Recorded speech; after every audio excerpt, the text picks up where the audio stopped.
ಕಡಲೆಬೇಳೆಯಿಂದ ಹೇಗೆ ಬರ್ಫಿ ಮಾಡೋದು ಅಂತ ನಾನಿವತ್ತು ತೋರಿಸ್ತಾ ಇದ್ದೀನಿ. ಮೊದಲಿಗೆ ನಾನಿಲ್ಲಿ 1 ಕಪ್ನಷ್ಟು ಕಡಲೆಬೇಳೆ ತೊಗೊಂಡಿದ್ದೀನಿ. ಯಾವ ಕಪ್ನಲ್ಲಿ ಬೇಳೆ ತೊಗೋತೀರೋ ಅದೇ ಕಪ್ನಲ್ಲೇ ಮಿಕ್ಕ ಎಲ್ಲ ಐಟಮ್ಸ್ನು ಮೆಜರ್ ಮಾಡ್ಕೋಬೇಕು. ಇದನ್ನು ಒಂದು ಪಾತ್ರೆಗೆ ಹಾಕೋತಾ ಇದ್ದೀನಿ. ಇದನ್ನು ಒಂದು 3-4 ಸಲ ಚೆನ್ನಾಗಿ ನೀರಿನಲ್ಲಿ ತೊಳ್ಕೊಂಡು ಇದು ಮುಳುಗುವಷ್ಟು ನೀರನ್ನು ಇದಕ್ಕೆ ಹಾಕ್ಕೊಳ್ಳೋಣ. ಒಂದು 3 ಗ್ಲಾಸಷ್ಟು ನೀರನ್ನು ನಾನಿಲ್ಲಿ ಹಾಕೋತಾ ಇದ್ದೀನಿ. ಯಾರ್ಯಾರಿಗೆ ಹೂರಣದ ಒಬ್ಬಟ್ಟು ಮಾಡಿ ಪ್ರತಿ ಸಲ ಉಗಾದಿಲಿ ಬೋರ್ ಆಗಿರುತ್ತೋ ಅವರು ಈ ಥರದನ್ನ ಟ್ರೈ ಮಾಡ್ಬೋದು. ಇದು ಸ್ವಲ್ಪ ಹೂರಣದ ಟೇಸ್ಟೇ ಇರುತ್ತೆ. ಸೊ ಯಾರ್ಯಾರಿಗೆ ಹೂರಣ ಇಷ್ಟನೋ ಅಂಥವ್ರಿಗೆ ಈ ಸ್ವೀಟು ಇಷ್ಟ ಆಗುತ್ತೆ. ಎಲ್ರಿಗೂ ಇಷ್ಟ ಆಗುತ್ತೆ ಅಂತ ಹೇಳೋಕ್ಕಾಗೋದಿಲ್ಲ. ಈಗ ನೋಡಿ, ಇದು 4 ಗಂಟೆ ಕಾಲ ನೆಂದಿದೆ. ಈಗ ಇದನ್ನ ನೋಡಿ ಒಂದು ಸ್ವಲ್ಪ ಮುರಿದು ನೋಡಿದ್ರೆ ಬ್ರೇಕ್ ಆಗುತ್ತೆ. ಈಗ ಈ ಎಕ್ಸ್ಟ್ರಾ ನೀರನ್ನೆಲ್ಲ ಚೆಲ್ಬಿಟ್ಟು ಬೇಳೆನ ಒಂದು ಪಾತ್ರೆಗೆ ಅಥವಾ ಒಂದು ಕುಕ್ಕರ್ಗೆ ಹಾಕಿಬಿಟ್ಟು ನೀರನ್ನೆಲ್ಲ ಚೆಲ್ಬಿಟ್ಟು ಬರೀ ಬೇಳೆ ಮಾತ್ರ ಹಾಕೋಬೇಕು. ಇದನ್ನು ಕುಕ್ಕರಲ್ಲಿ ಬೇಕಾದ್ರೂ ನೀವು ಮಾಡ್ಬೋದು, ಇಲ್ಲ ಓಪನ್ ಪಾಟಲ್ಲಿ ಹಾಗೆ ಬೇಕಾದರೂ ಮಾಡ್ಬೋದು.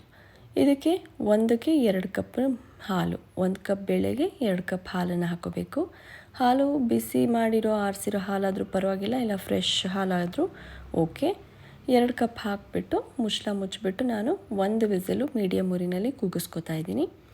ಹಾಗೆ ಪಾತ್ರೆಯಲ್ಲಿ ಮಾಡೋದ್ರೆ ಮಧ್ಯ ಸ್ವಲ್ಪ ಕಲಿಸ್ತಾ ನೋಡ್ತಾ ಇರಬೇಕು, ಇಲ್ಲಾಂದರೆ ತಳ ಹತ್ಬೋದು. ಸೊ ಅವಾಗವಾಗ ಚೆಕ್ ಮಾಡಬೇಕು. ಅದ್ರ ಬದಲು ಕುಕ್ಕರಲ್ಲಿ ಮಾಡಿಕೊಂಡ್ರೆ ಈಸಿಯಾಗಿ ಆಗುತ್ತೆ. ಈಗ ಇದು ವಿಸಲು ಪ್ರೆಷರ್ ಇಳಿದಿದೆ.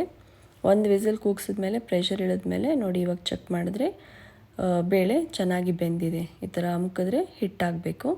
ಸೊ ಚೆನ್ನಾಗಿ ಆಗಿದೆ ಅಂತಾಯಿತು. ಇದು ಚೆನ್ನಾಗಿ ಆರಬೇಕು. ಇದು ಬಿಸಿ ಇಟ್ಟರೆ, ಸ್ವಲ್ಪ ಬಿಸಿ ಇದ್ದರೂ ಮಿಕ್ಸರ್ಗೆ ಹಾಕಬಾರ್ದು. ಹಾಗಾಗಿ ಕಂಪ್ಲೀಟಾಗಿ ಆರೋಕ್ಕೆ ಇದನ್ನು ಬಿಡಬೇಕು.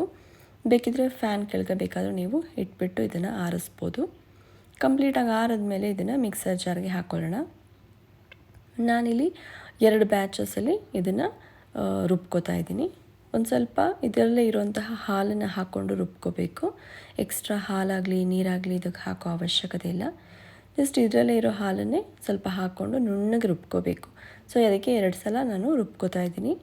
ಇದು ರುಬ್ಕೊಂಡ್ಮೇಲೆ ಪೇಸ್ಟ್ ಆದಮೇಲೆ ಕಂಪ್ಲೀಟಾಗಿ ಇದನ್ನು ಒಂದು ಪಾತ್ರೆಗೆ ಹಾಕ್ಕೊಳ್ಳೋಣ. ನೋಡಿ ಎಷ್ಟು ಗಟ್ಟಿಯಾಗಿದೆ. ನಾವು ಹೇಗೆ ಹೂರಣಕ್ಕೆ ರುಬ್ಕೋತೀವೋ ಗಟ್ಟಿಯಾಗಿ ಬೇಳೆನ, ಅದೇ ಥರನೇ ರುಬ್ಕೋಬೇಕು. ತುಂಬ ನೀರಾಗಿ ಮಾಡ್ಕೋಬಾರ್ದು. ಈಗ ಇನ್ನೊಂದು ಸಲನೂ ಅದೇ ಥರ ಪೇಸ್ಟ್ ಮಾಡಿಕೊಂಡು ಇದನ್ನು ಪಾತ್ರೆಗೆ ಹಾಕೋತಾ ಇದ್ದೀನಿ.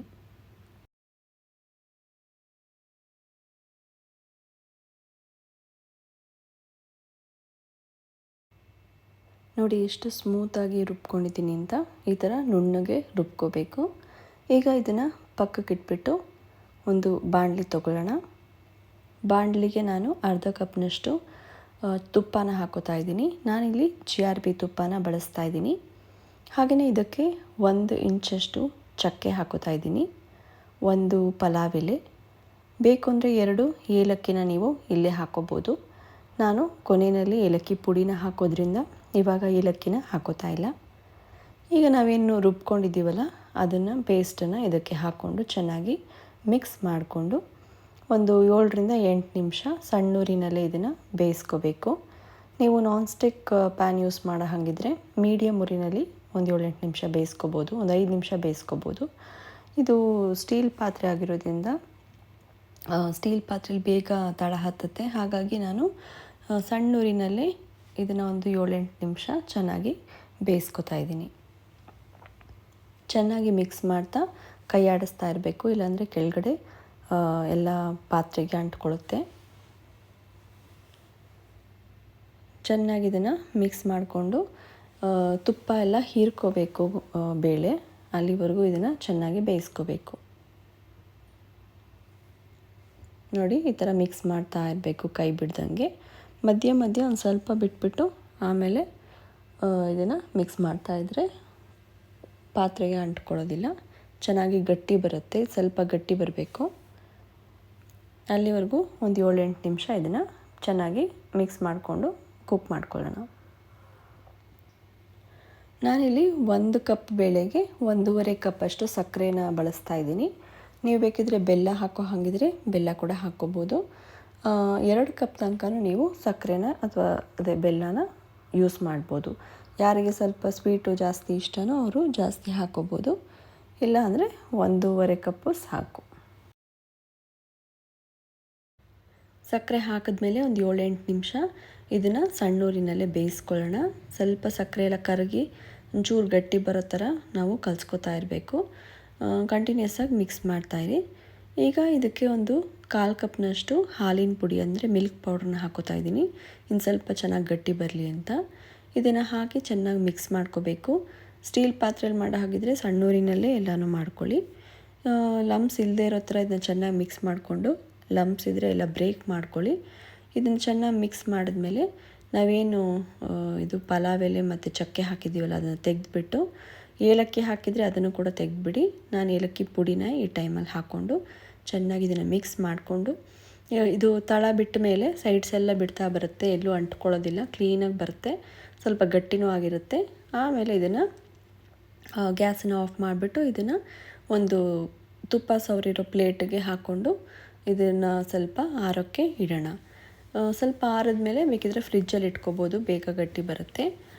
ಆಮೇಲೆ ಇದಕ್ಕೆ ಶೇಪ್ಸ್ ಕೊಟ್ಬಿಟ್ಟು ನಾವು ಪೀಸಸ್ ಮಾಡಿಕೊಂಡು ಮೇಲ್ಗಡೆ ನಾನು ಸ್ವಲ್ಪ ಬಾದಾಮಿನ ತುಪ್ಪದಲ್ಲಿ ಹುರಿದ್ಬಿಟ್ಟು ಗಾರ್ನಿಷ್ ಮಾಡಿದ್ದೀನಿ. ಇಷ್ಟು ಮಾಡಿಕೊಂಡ್ರೆ ಬೇಳೆ ಬರ್ಫಿ ರೆಡಿ. ಎಲ್ಲರಿಗೂ ಇಷ್ಟ ಆಗುತ್ತೆ ಅಂತ ಹೇಳೋಕ್ಕಾಗೋದಿಲ್ಲ, ಬಟ್ ಹೂರಣ ಎಲ್ಲ ಇಷ್ಟಪಡೋರು ಇದನ್ನು ಇಷ್ಟಪಡ್ತಾರೆ.